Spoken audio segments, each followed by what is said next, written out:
আসসালামু আলাইকুম রহমতুল্লাহ। চেহারা দেখে কি বুঝতেছেন? শরীরটা অনেক খারাপ। সৌদিতে আসছি টাকা ইনকামের জন্য। সৌদিরা যখন ভালো হয় তো সৌদিরা অনেক ভালো, আর সৌদিরা যখন খারাপ হয় এদের চেয়ে খারাপ কেউ নাই। এক সৌদির আমি কাজ করে দিয়েছি 20 দিন আগে। এ আমারে কাজ করার পরে বলছিল যে তুই আসলে আমি তোর টাকা দিব, আমি তোর ফোন দিব, তো তুই আইসা পড়িস। আমি 3 দিন পরে আমার ফোন দিচ্ছে রাত্রে 12:30 বাজে।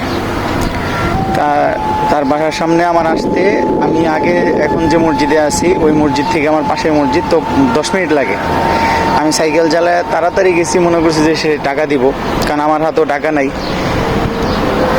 এখন যাওয়ার পরে সে আমারে পাস্তা দিচ্ছে খাওয়ার জন্য, দিয়ে গেছে যাও। তো যাক, গেলাম, চলে আসলাম। আসার পরে আজকে আমি শরীরটা খারাপ, শুয়ে আছি আসর নামাজের পরে।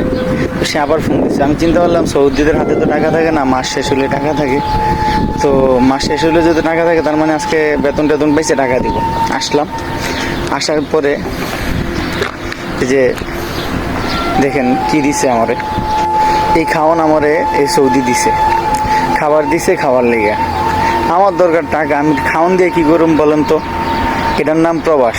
প্রবাসে কোনো কিছু আসলে আরামের না, সব হইলো কষ্টের। মনে করেন ইমামতিটা অনেক আরামের কাজ মনে করে, তবে হ্যাঁ অন্য অন্য কাজের তুলনায় ইমামতিতে আরাম আছে যে আপনি ইমামতির বাইরে অন্য কাজ করতে পারবেন।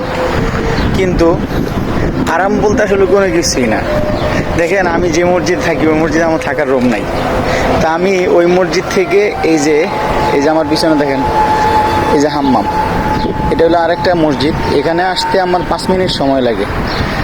এই মসজিদে এসে আমি প্রস্রাব পায়খানা করি, আর আমি আরেক মসজিদে যাই, আরেক মহল্লায় গিয়ে সেখানে রান্না করে খাই। তো প্রবাস জীবনটাই কষ্টের।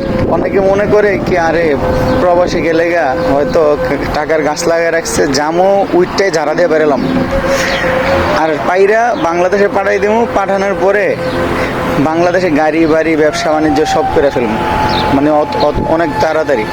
ভাই বিদেশ আইসেন না, বিদেশ বিশেষ করে সৌদি আরবে আইসেন না। সৌদি আরবে ফাও এত টাকা পয়সা খরচ করে আইসা কোনো লাভ নেই। স্বপ্ন নিয়ে সবাই আসে, সাকসেস সবাই হইতে পারে না, ঠিক আছে? স্বপ্ন থাকা ভালো, কিন্তু এখন যদি আপনি মানে সফলতা না আসে তাহলে এই স্বপ্ন দিয়ে কী লাভ? দেখেন টাকার অভাবে তারই মতো কারার মতন অবস্থা নাই, টাকাই নেই, একবারেই পকেট শূন্য। যে আজকে চিন্তা করলাম যে ও যদি টাকা দিত তাহলে রাতেরবেলা হয়তো সেভ করতে পারতাম। আবার বেতনও পাইতেছি না, বা এই মাসে বেতন পাবো অল্প, যেহেতু আমি নতুন মসজিদে আসছি, অর্ধেক দিন ডিউটি ছিল আমার।